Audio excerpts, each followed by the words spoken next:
తెలుగు శ్రోతలందరికీ నమస్కారం అండి. మన అలనాటి కథలు ఎవర్ గ్రీన్ స్టోరీస్ ఛానల్కి మీ అందరికీ స్వాగతం.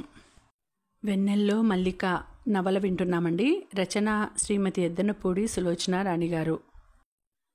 ఈ మధ్య నేను వీడియోస్ అప్లోడ్ చేసేది కొంచెం డిలే అవుతోందండి. ఫంక్షన్ ఉండటం వలన నేను వీడియో చేయలేకపోయానండి. సో వాటికి అటెండ్ అవ్వడము అలా ఉంటాయి కాబట్టి నేను వీడియో చేసేదానికి నాకు టైం కుదరటం లేదు. వీడియోస్ మిస్ చేయకూడదు, వెంటనే త్వరగా అప్లోడ్ చేయాలి అని ఉంటుంది. కానీ టైం లేకపోవడం వలన నేను చేయలేకపోతున్నానండి. సమ్మర్ కాబట్టి ఎక్కడో చోటుకి వెళ్తూ ఉంటాము, వెకేషన్స్ పడుతూ ఉంటాయి, సో ఫంక్షన్స్ జరుగుతూ ఉంటాయి. అలా ఉండడం వలన కొంచెం డిలే అవుతుందండి. దయచేసి అర్థం చేసుకోండి. కొద్ది రోజులు తర్వాత రెగ్యులర్గా మన ఛానల్లో వీడియోస్ వస్తాయండి. ఇక ఆలస్యం చేయకుండా మనం కథలోకి వెళ్ళిపోదామండి. వీడియో చూసిన వెంటనే లైక్ చేసి షేర్ చేసి తప్పకుండా సబ్స్క్రైబ్ చేసుకోండి. మన ఛానల్ని బెల్ ఐకాన్ యాక్టివేట్ చేసుకోండి. అతను మల్లికని చదివించటం ఒక బాధ్యత గల పని. ఇష్టంగా చేస్తున్నట్లు ఉంటుంది. ఉండి మల్లిక తల మీద చెయ్యి వేసి ఇష్టంగా అలాగే ఉంచుతాడు. నువ్వు నాకు తెలుసు, కానీ ఏమిటో నాకు తెలియటం లేదు అన్నాడు. అంటే అంది మళ్ళీ. అంటే అతను ఆలోచనలో పరధ్యానంగా అయ్యాడు. కొద్ది దూరంలో అక్కడే కూర్చుని మెడికల్ జర్నల్ తిరిగేస్తున్న తను ఇది గమనిస్తూనే ఉంది. వరమ్మ చెల్లెలి కూతురు రాత్రి కలలోకి వచ్చిందట. చూసి వస్తానని వరంగల్ వెళ్ళింది అంటూ మేరీ చెప్పింది. నాతో చెప్పకుండానా అంది. మీకు చెప్పమని నాకు చెప్పింది అంది మేరీ. పేషెంట్స్ రావటం తగ్గింది. మేరీ ఫ్రెండ్ దగ్గరికి వెళ్తానని అప్పటికే తయారై సిద్ధంగా ఉండి వెయిట్ చేస్తున్నట్లు చెప్పి వెళ్ళిపోయింది. వాసు ఇంట్లో లేడు. వైజయంతి ఇంట్లోకి వచ్చింది. ఇల్లంతా లైట్లు వేసి ఉన్నాయి. వంట ఇంట్లోంచి నవ్వులు వినిపిస్తున్నాయి. వైజయంతి అటు వచ్చింది. విజయ్, మల్లిక వంట ఇంట్లో ఉన్నారు. ఇద్దరు నవ్వుతున్నారు. స్టవ్ మీద పెనం మీద పెసరట్టు ఉంది. మల్లిక ఉల్లిపాయ దీని మీదే వెయ్యాలి అంటోంది. వేసి మడత పెట్టేయాలి అంటూ చూపిస్తోంది. నో, విడిగా నేతిలో వేయించి అల్లం ముక్కలు ఉల్లిపాయ ముక్కలు మనం తినేటప్పుడు చల్లుకోవాలి అంటున్నాడు విజయ్. ఉల్లిపాయలు తీసి నేను కట్ చేస్తానంటే నేను అంటున్నారు. నీకు కళ్ళకి నీళ్ళు వస్తాయి డియర్ అంటూ విజయ్ ఉల్లిపాయని కట్ చేసాగాడు. చాలా సన్నగా అలవాటైనట్టు చకచగా చేసేస్తున్నాడు. ఘాటుకి కన్నీళ్లు వస్తుంటే ముఖమెత్తి కళ్ళు మూసుకున్న అతను కళ్ళు తెరిచేసరికి నీళ్లు కారిన కళ్ళకి గుమ్మంలో నిలబడిన వైజయంతి కనిపించింది. అమ్మగారు వచ్చేశారు, నేను పెసరట్టు పెట్టేస్తాను. మల్లిక చప్పట్లు కొట్టేస్తూ ప్లేట్ తెచ్చి డైనింగ్ టేబుల్ మీద పెట్టింది. మళ్ళీ నీకు పెసరట్టు చేయటం వచ్చా? ఆశ్చర్యంగా అడిగింది. ఓ, ఆనందంగా తల గట్టిగా తిప్పేస్తూ. అమ్మగారు, నాకు పూరి, కూర, అన్నం, సాంబారు కూడా వచ్చు. పుదీనా చట్నీ కూడా చేసేస్తాను అంటూ పెసరట్టు తెచ్చి ఇదిగో అంది. విజయ్ మల్లిక నెత్తి మీద ఒకటి వేశాడు. అమ్మగారేమిటి అమ్మా అని పిలవాలని చెప్పలేదు అన్నాడు. మల్లిక నాలుక ఖర్చుకొని ఆమె వైపు నేను అట్లా పిలవచ్చునా అన్నట్లు చూసింది. మంచినీళ్లు తెస్తాను అని పరిగెత్తింది. విజయ్ వచ్చి ఆమె పక్కన కూర్చున్నాడు. విజయ్, నాకు పెసరట్టు వేయటం ఎలా వచ్చింది అంటూ ప్లేట్లోని పెసరట్టులో నుంచి ఒక ముక్క తుంచి ఆమె నోటికి అందిస్తూ నువ్వే నేర్పి ఉంటావు, కానీ ఎప్పుడు నేర్పావా అని ఇందాకటి నుంచి ఆలోచిస్తున్నాను. గుర్తు రావటం లేదు. మల్లిక నీళ్లు తెచ్చి అక్కడ పెట్టి అయ్యగారికి కూడా ఒకటి తెస్తాను అంటూ పరిగెత్తింది. విజయ్, మళ్ళీ మన అమ్మాయి కాదు, కానీ నాకు మళ్ళీ అంటే ఎందుకంత ఇష్టం ఆలోచిస్తూ అడిగాడు. అతని కళ్ళల్లో అనుమానం తారట్లాడుతోంది. సంథింగ్ ఈజ్ రాంగ్ సమ్వేర్ అన్నాడు. ఆమె వింటోంది. నీకు ఇలా తినిపిస్తుంటే నాకేమిటో చాలా సంతోషంగా ఉంది తెలుసా. ఎందుకో నాకు అర్థం కావటం లేదు. నాకు భయం వేస్తోంది. ఎందుకో తెలుసా, ఒక్కోసారి నిన్ను నా ఒళ్ళో కూర్చోపెట్టుకోవాలనిపిస్తుంది. ఎంతగా అనిపిస్తుందో చెప్పలేను. అతడు పెట్టినది తింటున్న వైజయంతి చప్పున అతని చెయ్యి ఆపి అతని చేతిలో ముక్క అందుకొని తన చేత్తో పట్టుకుంది. జవాబు చెప్పవేం అడిగాడు. ఆమె అలాగే కూర్చుంది. అతను ఆమె చేతిలో మిగిలిన పెసరట్టు ముక్కని చేత్తో ఆమె చేతిని తన నోటి దగ్గరికి వంచి అందుకున్నాడు. ఇంతలో ఫోన్ మోగింది. ఆమె చప్పున లేచి వెళ్ళింది. ఆమెకి ఒకటి బాగా అర్థమైంది. మల్లిక అతనిలో జ్ఞాపకాన్ని నిద్ర లేపుతోంది. వరమ్మ మేనకోడలి చేత ఉత్తరం రాయించింది. అమ్మగారికి వరమ్మ నమస్కరించి వ్రాయించుకున్నది. నేను కులాసా, దేవుడి దయవల్ల మీరు కులాసా అని తలుస్తాను. నేను మీకు చెప్పకుండా రావాల్సి వచ్చినందుకు బాధపడుతున్నాను. నేను మీరు ఏ క్షణంలో తిరిగి రమ్మన్నా రావటానికి సిద్ధంగా ఉన్నాను. కానీ ఆ పిచ్చాయన ఇంట్లో ఉండగా రాలేను. మీకు ఎదురుగా చెప్పడానికి భయమేసి ఇలా ఉత్తరం రాస్తున్నాను. మిమ్మల్ని బాధ పెడితే నన్ను మన్నించవలెను. ఇట్లు మిమ్మల్ని నమ్ముకున్న వరమ్మ వ్రాలు. వైజయంతి ఆ రోజు పోస్ట్లో వచ్చిన ఉత్తరాన్ని 1-2 సార్లు చదువుకుంది. ఉత్తరం అంతా సరే, వరమ్మకి విజయ్ని ఆ పిచ్చాయన అనేటంత ధైర్యం ఎలా వచ్చిందా అని అనుమానం వచ్చింది. ఈ బుద్ధి వరమ్మకి పుట్టిందేనా, ఎవరైనా బుర్రకెక్కించారా అనే సందేహం ఆ ఉత్తరం మళ్ళీ చదివిన తర్వాత బలపడసాగింది. పేషెంట్స్ తగ్గటంతో మేరీ ఇంట్లో ఖాళీగా కూర్చోటానికి రెస్ట్లెస్ అయిపోతోంది. ఏదో వంకతో అక్కడికి ఇక్కడికి వెళుతూ దాదాపు ఇంట్లోనే ఉండటం లేదు. వాసు మాత్రం ఎలాంటి వేషాలు లేకుండా ఉంటున్నాడు. వాడి ప్రవర్తనలో ఈ పరిస్థితిలో అమ్మగారిని వదలకూడదు అనే నిశ్చయం కనిపిస్తోంది. వైజయంతి దినచర్యలో అనుకోకుండా చాలా మార్పు వచ్చేసింది. ఇది వరకు నిద్రపోయే ముందు లేవగానే పేషెంట్స్ గురించి ఆలోచనలు ఉండేవి. వరమ్మ లేవగానే కాఫీ ఇచ్చేది. ఇంట్లో వంట విషయం కానీ, దానికి కావలసిన సరంజామా గురించి కానీ తనకి ఎలాంటి సంబంధం ఉండేది కాదు. మేరీకి డబ్బు ఇస్తే అన్ని సంగతులు పకడ్బందీగా చూసేది. ఇంటి దినచర్యలో ఎప్పుడు ఎవరు భోజనానికి వచ్చినా ఎలాంటి సమస్య లేకుండా నిరాటంకంగా నిర్వికారంగా జరిగిపోయేది. ఇప్పుడు అలా కాదు. ఉదయం లేవగానే వంటింట్లోకి అడుగు పెట్టాలి. కాఫీలు, టిఫన్లు, అక్కడి నుంచి బయటపడేసరికి 10 గంటలు అయిపోతుంది. వయసుకి చిన్నదైన మల్లిక ఇల్లు నీట్గా సర్దటం, వంట ఇంట్లో సాయం చేయటం చేస్తోంది. ఒక విధంగా తనకి వంట రాదనే చెప్పాలి. వంట చేస్తుంటే, అమ్మగారు అట్లా కాదండి, ఇదిగో ఇట్లా, అయ్యయ్యో అంత ఉప్పు పట్టదు, అయ్యో రామా అంత కారం వేయకూడదు, మల్లిక లబలబలాడుతూ చెప్తుంటే విజయ్ నవ్వు వినిపించింది. విజయ్ వంటింటి గుమ్మానికి భుజం ఆనించి చేతులు కట్టుకుని నిలబడ్డాడు.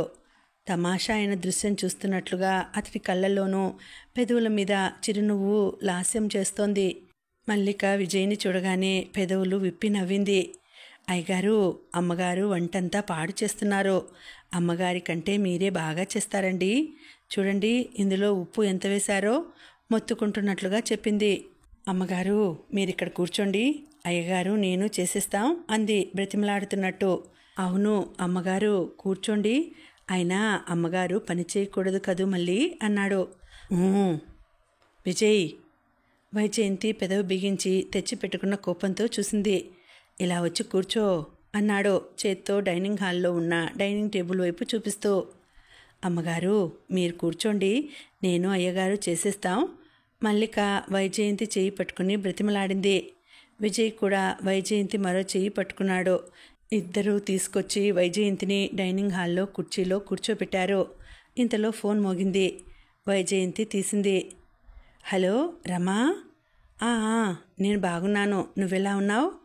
రష్యా నుంచి ఎప్పుడొచ్చావు? నేను ఓకే. పంపలేదు. ఉన్నాడు. వైజయంతి కంఠం తగ్గు స్థాయిలో దూరంగా ఉన్నవారికి వినిపించినంత మెల్లగా ఉంది. అవును. వరమ్మ వెళ్ళిపోయింది. బాబాయ్ కూడా వెళ్ళివేసినట్టు మాట్లాడటం లేదు. నిజమే. నవీన్ చెప్పిన దాంట్లో అబద్ధం లేదు. ఇన్కమ్ తగ్గిపోయింది. బ్యాంకులో వచ్చే వడ్డీ ఉందిగా, పర్వాలేదు.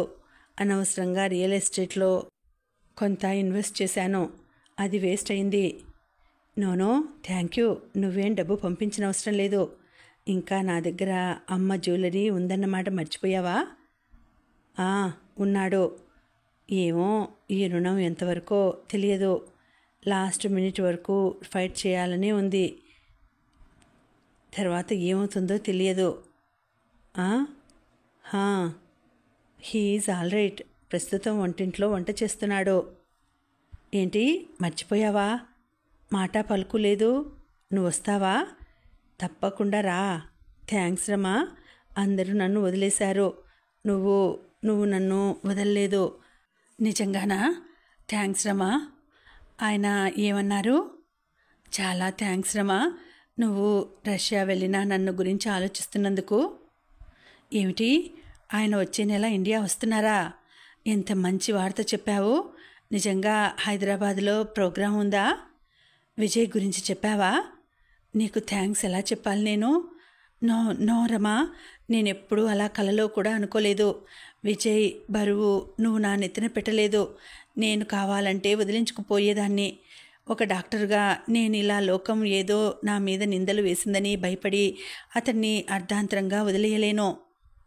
రమా, you are real best friend. Please Rama, నిన్ను నువ్వు అలా తిట్టుకోవద్దు. నేను ఫోన్ పెట్టేస్తాను. ఓకే ఓకే, అలా గుడ్ గర్ల్లా మాట్లాడు. నా కోసం ఇంతగా ఆలోచించి నువ్వు ఉంటే నేను ఒంటరిదాన్ని ఎలా అవుతాను? నాకేం దిగులు భయము లేవు. బాబాయిని చాలా బాధ పెడుతున్నానే అని మాత్రం చాలా దిగులు పడుతున్నాను. ఏయ్ రమా, ఈ పూట ఫోన్ చేసి నువ్వు చెప్పిన మాటలు నాకు ఆక్సిజన్ తీసుకున్నట్లుగా ఉంది. ఆ రష్యన్ డాక్టర్ గారు విజయ్ని చూసి కరెక్ట్గా చెప్పగలరని అనుకుంటున్నాను. నెక్స్ట్ మంత్ ఎప్పుడు వస్తుందా అని ఎదురు చూస్తాను. ఏమిటి, ఆయన కూడా విజయ్ గురించి నెగిటివ్గా చెబితే ఏం చేస్తానంటున్నావా? ఏం చేయను రమా.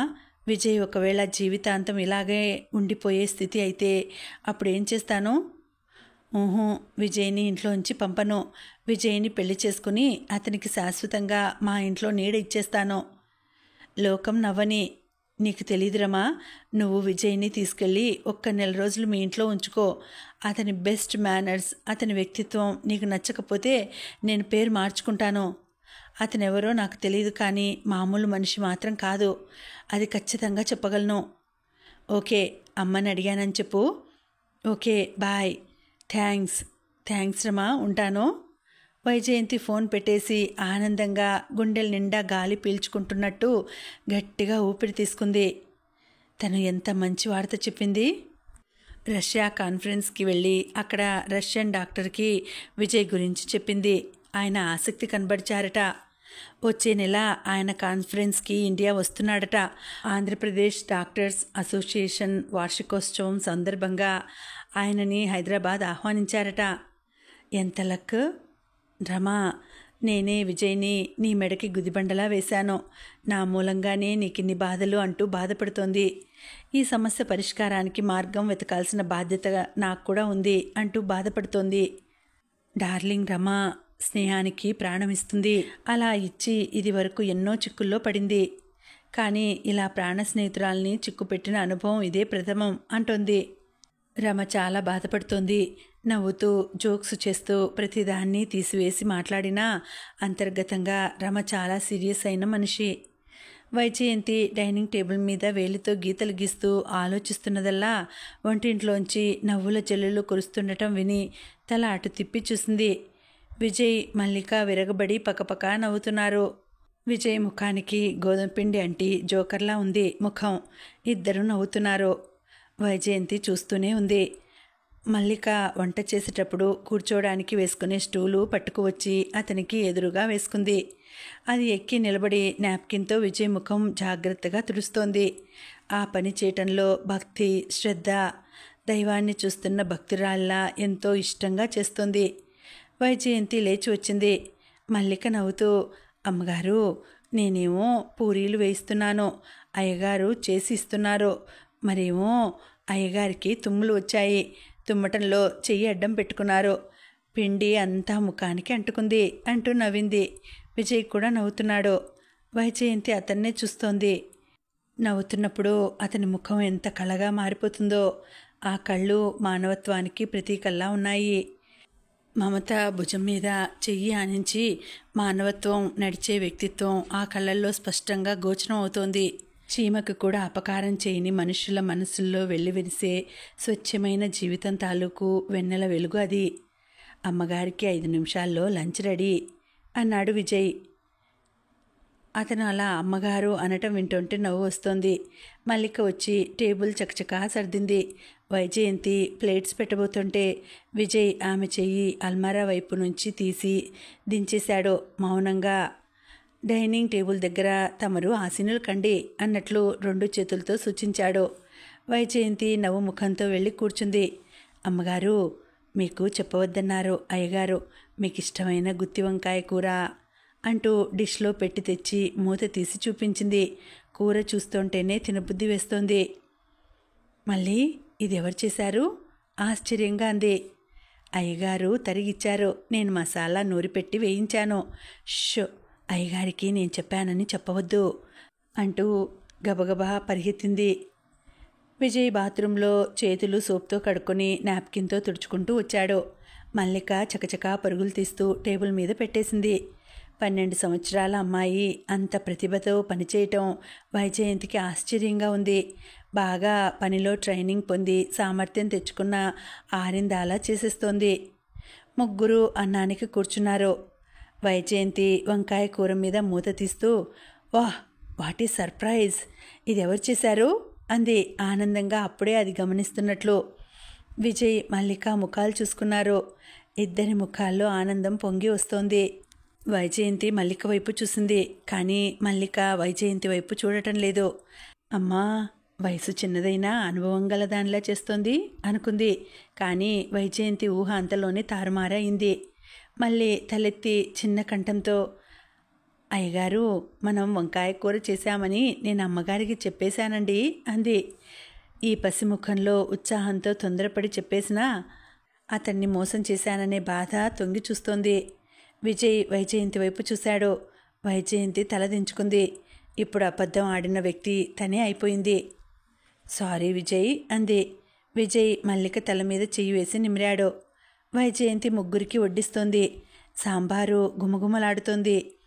వైజయంతికి హఠాత్తుగా ఏమిటో తను ఒక డాక్టర్ కాక ఒక మామూలు గృహిణి జీవితం గడుపుతున్నట్లు అనిపించింది. వైజయంతి జీవితంలో ఎప్పుడూ ఎరగని ఆనందంతో మనసు పులకరిస్తోంది. నౌకర్లు ఎంతమంది ఉన్నా, వారికి తను ఎంత చనువు ఇచ్చినా, వారికి తనకి మధ్య ఏదో తెలియని దూరం. అది ఎప్పుడూ తను అటు వెళ్ళలేని, వారు తనకి దగ్గరగా రాలేని ఒక అఘాతంగానే ఉంటుంది. విజయ్ మళ్ళీ అలా లేరు. తన వారుగా అనిపిస్తున్నారు. ఏదో తెలియని దగ్గరితనం, అవ్యక్తమైన ఆనంద పరిమళం మనసుని ఉక్కిరి బిక్కిరి చేస్తోంది. ఈ ఇల్లు ఇదివరకు ఒక ఆఫీస్లా ఉండేది. ఇప్పుడు జీవకళతో ఎంతో అందంగా ఆనందం తన వైపు వెదజల్లుతోంది. విజయ్ కరివేపాకు పొడి చెంచాతో ముగ్గురి ప్లేట్లలో వేస్తున్నాడు. వడ్డించడం అయింది. భోజనం నోరూరిస్తోంది. ఇంతలో కాలింగ్ బెల్ మోగింది. మళ్ళీ లేస్తుంటే ఆగమని తనే వెళ్ళి తలుపు తీసింది. తలుపులు తెరవగానే ఎదురుగా కానిస్టేబుల్, అతనితో మహంకాళి లాంటి ఆవిడ నిలబడి కనిపించారు. వైజయంతి ఆశ్చర్యపోయింది. కానిస్టేబుల్ వైజయంతికి తెలిసినట్టుగా సెల్యూట్ చేశాడు. మేడం, ఈమె అనాథ హాస్టల్ వారితో అగ్రిమెంట్ అయ్యి ఉద్యోగం, జీతం, వసతి కల్పిస్తూ తీసుకువచ్చిన 8 మంది ఆడపిల్లల్లో మల్లిక అనే అమ్మాయి ఇంట్లోంచి పారిపోయి వచ్చి మీ ఇంట్లో దాక్కున్నట్లు అభియోగం చేస్తున్నారు. ఇదిగో హాస్టల్ వారితో కలిసి ఆమె ఇచ్చిన కంప్లైంట్. కానీ వైజయంతి ఆశ్చర్యంగా తడబాటుగా అంది. ఆవిడ ఇంతలో మల్లిక కోసం పోలీసులతో వస్తుందని కలలో కూడా అనుకోలేదు.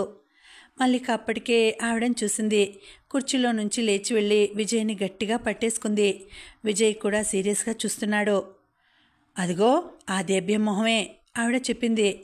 మేడం ప్లీజ్, మీరు ఆ అమ్మాయిని ఈమెతో పంపక తప్పదు. నేనిప్పుడు పంపను అంది వైజయంతి. ఆవిడ వైజయంతిని తోసుకొని చరచరా లోపలికి వెళ్ళింది. విజయ్ దగ్గరున్న మల్లికని గుంజి లాగి తన చేతికి చిక్కించుకుంది. బరబరా ఈడ్చుకు వస్తోంది. విజయ్ వెంటనే పులిలా వచ్చాడు.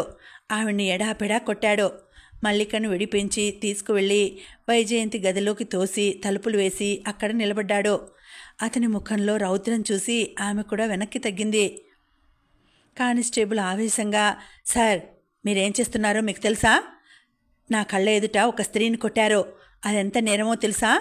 ముందు మీరు పోలీస్ స్టేషన్కి నడవండి. దగ్గరకు వచ్చి చెయ్యి పట్టుకుంటూ అన్నాడు. విజయ్ చెయ్యి విదిలించాడు. అతను గట్టిగా పట్టుకున్నాడు. విజయ్ అతన్ని కూడా కొట్టబోతుంటే వైజయంతి పరుగున వచ్చి ఆపు చేసింది. విజయ్, నీకు దండం పెడతాను, ఆవేశపడకు అంటూ నమస్కరించింది. విజయ్, వాళ్ళని వెళ్ళమని చెప్పు. మళ్ళీ ఒంటి మీద చెయ్యి వేశారా వాళ్ళ ప్రాణం తీస్తాను. తగ్గు స్వరంలో చెప్పిన ఆ మాటలు పిడుగుల్లా ఉన్నాయి. అతను లోపలికి వెళ్ళి తలుపులు వేసుకున్నాడు. వైజయంతి కానిస్టేబుల్కి చెప్పింది. అతను నా పేషెంట్, నేను వచ్చి వివరంగా చెబుతాను. వైజయంతి ఆవిడకి కూడా నమస్కరిస్తూ, మీరు మల్లిక కావాలి అనుకుంటే మీరు ఇంత హంగామా చేయాల్సిన అవసరమే లేదు. కబురు పంపితే నేనే తీసుకువచ్చి దింపేదాన్ని. దయవుంచి నాకు కాస్త వ్యవధి ఇవ్వండి ప్లీజ్ అంది. సరే, సాయంత్రం లోపల తీసుకువచ్చి మా ఇంట్లో దించు. అది లేకపోతే నా చెయ్యి విరిగినట్టుంది.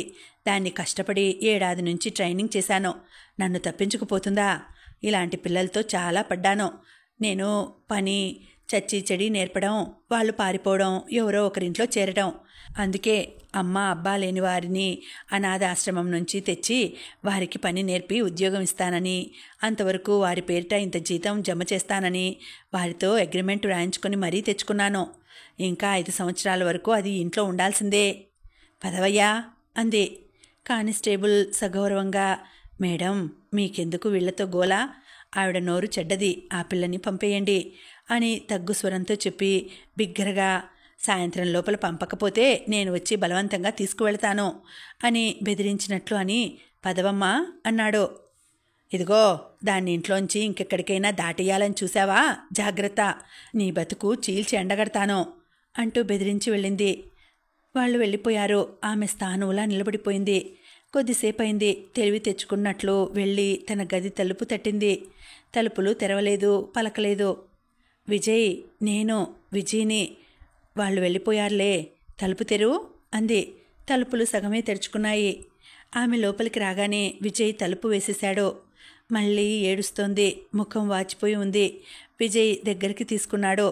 మంచం మీద కూర్చోబెట్టాడు. మళ్ళీ అతని మెడకి కరుచుకుపోయింది. అయ్యగారు, నన్ను పంపకండి, నేను వెళ్ళను ఏడుస్తోంది. అతడు సముదాయిస్తున్నాడు. వైజయంతి కూడా వచ్చి మంచం మీదే కూర్చొని మళ్ళీ వీపు మీద చెయ్యి వేసింది. మళ్ళీ ఏడవద్దు, నిన్ను పంపను, ఇక్కడే ఉందువుగాని, సరేనా? మల్లిని వీపు మీద బుజ్జగింపుగా తడుతున్న వైజయంతి చెయ్యి మీద విజయ్ చెయ్యి గట్టిగా ఆనింది. వైజయంతి అతని వైపు చూసింది. ప్రామిస్ అన్నట్లు అతని కళ్ళు చూస్తున్నాయి. ఆమె జవాబు చెప్పలేదు. అతని చెయ్యి ఆమె చేతి మీద మరింత బిగిసింది. ఆ స్పర్శలో అవ్యక్తమైన వేడుకోలు ఉంది. అది ఆమె హృదయాన్ని స్పర్శించింది. ప్రామిస్ విజయ్ అంది. వైజయంతి, విజయ్ మల్లికని తీసుకుని లాయర్ సుప్రియ దగ్గరకు వెళ్లారు.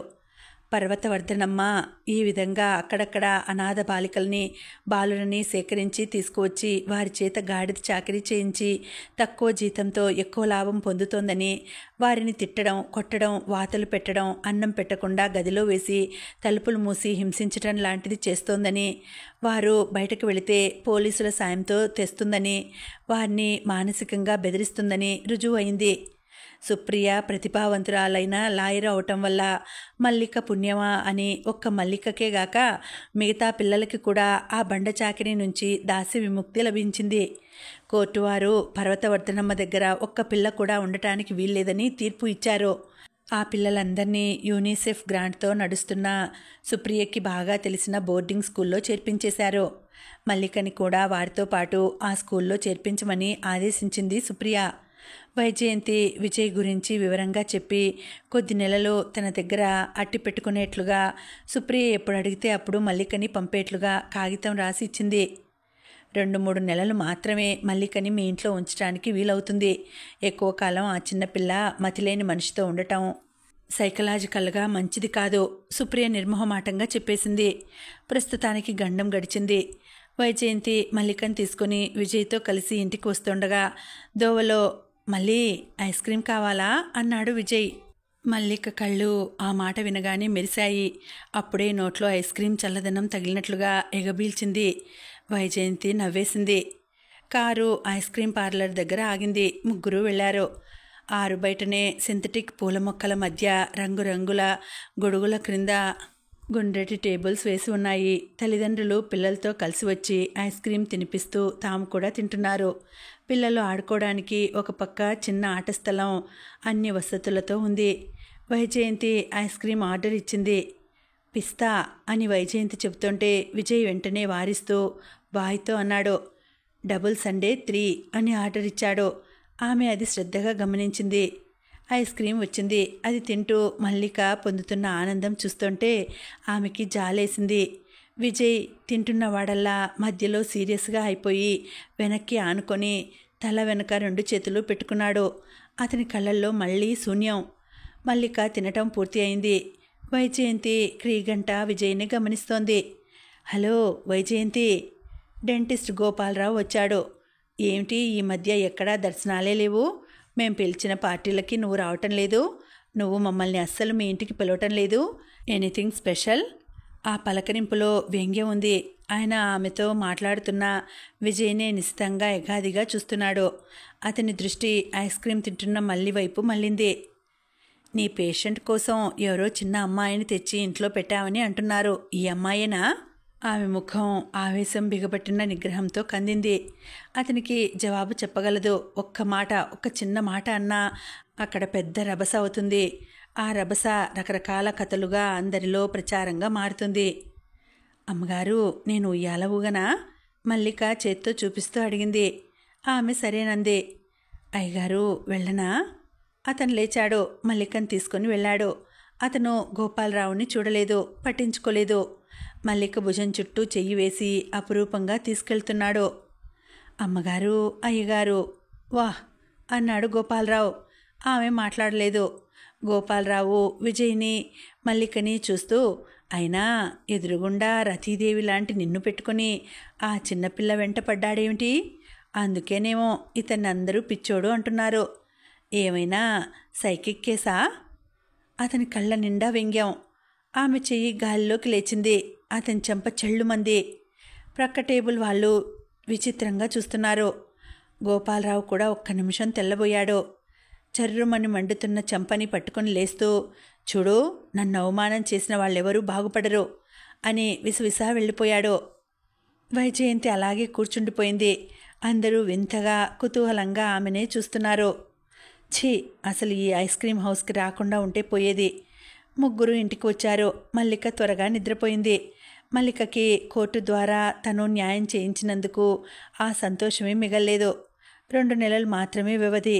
ఈ లోపల విజయ్ గురించి ఏదీ తేలకపోతే మల్లికని పంపిస్తే ఆ పర్యవసానం ఎలా ఉంటుంది? వైజయంతికి గోపాలరావుతో సంఘటన చేదు తిన్నట్లుగా ఉంది. వైజయంతి మెడికల్ జర్నల్ తిరిగేస్తూ ఆలోచిస్తోంది.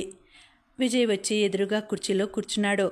వైజయంతి అతని రాక గమనించినట్టే జనరల్ తిరిగేస్తోంది. విజయ్ పిలిచాడు. ఒక మాట అడగనా? ఏమిటి అన్నట్టు చూసింది. అతని ముఖం సీరియస్గా ఉంది. నేను ఎప్పుడూ నా అనే సంపాదన లేకుండా ఇలా నీ మీదే ఆధారపడి ఉంటున్నానేమిటి? ఎందుకిలా అయింది? నాకు నా అనే సంపాదన ఎందుకు లేకుండా పోయింది? నేనసలు ఏ ఉద్యోగానికి పనికిరానా? ఆ సందేహం ఇప్పుడెందుకు వచ్చింది అంది. సాయంత్రం ఐస్ క్రీమ్కు డబ్బులిద్దామని జేబులో చూస్తే లేవు.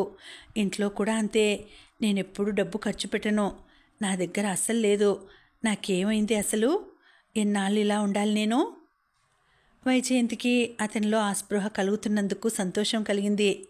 కానీ నా స్థితి అసలేమిటి అని అతను నిలదీస్తుంటే ఏం జవాబు చెప్పాలో తెలియక మతిపోతున్నట్టుగా ఉంది. నువ్వెప్పుడూ నా మీద కోపగించుకోవెందుకు? దేనికి? నేను ఇలా ఖాళీగా కూర్చుని టైం వేస్ట్ చేస్తున్నందుకు నన్ను నువ్వు ఎందుకు అలా భరిస్తున్నావు? అసలు నాకేమైంది? నాకంటూ సంపాదన లేదు, ఫ్రెండ్స్ లేరు. అతని కళ్ళు ఆ గది గోడల్ని కలయి చూసినాయి. చాలాసార్లు నాకిక్కడ హాయిగానే ఉన్నా ఒక్కోసారి ఇవి జైలు గోడల్లా అనిపిస్తున్నాయి. ఎందుకో నాకు స్వేచ్ఛ లేదు. నువ్వన్నీ మర్చిపోతున్నావు, అది నీ బాధ. అందుకే నీకు ఉద్యోగం లేదు, ఫ్రెండ్స్ లేరు. దానికి మందు లేదా? ఏదైనా మిరాకిల్ జరగాలి మరి. అతను లేచాడు. ప్యాంటు జోబుల్లో చేతులు పెట్టుకున్నాడు. వైజయంతిని చూస్తూ విజయ్ అని పిలిచాడు. తలెత్తి ఏమిటి అన్నట్లు చూసింది. నేనేమైనా మెంటల్లీ రిటార్టెడ్? వైజయంతి కాదన్నట్టు తల ఊపింది. చప్పున లేచి వెళ్ళి మందు తీసుకువచ్చి ఇచ్చింది. అతను అప్పుడప్పుడు రెస్ట్లెస్ అవుతుంటాడు. అతని అశాంతిని శాంతపరిచి హాయి అయిన నిద్రనిచ్చే ట్యాంక్యులైజర్ అది. విజయ్ కొద్దిసేపటికి నిద్రపోయాడు.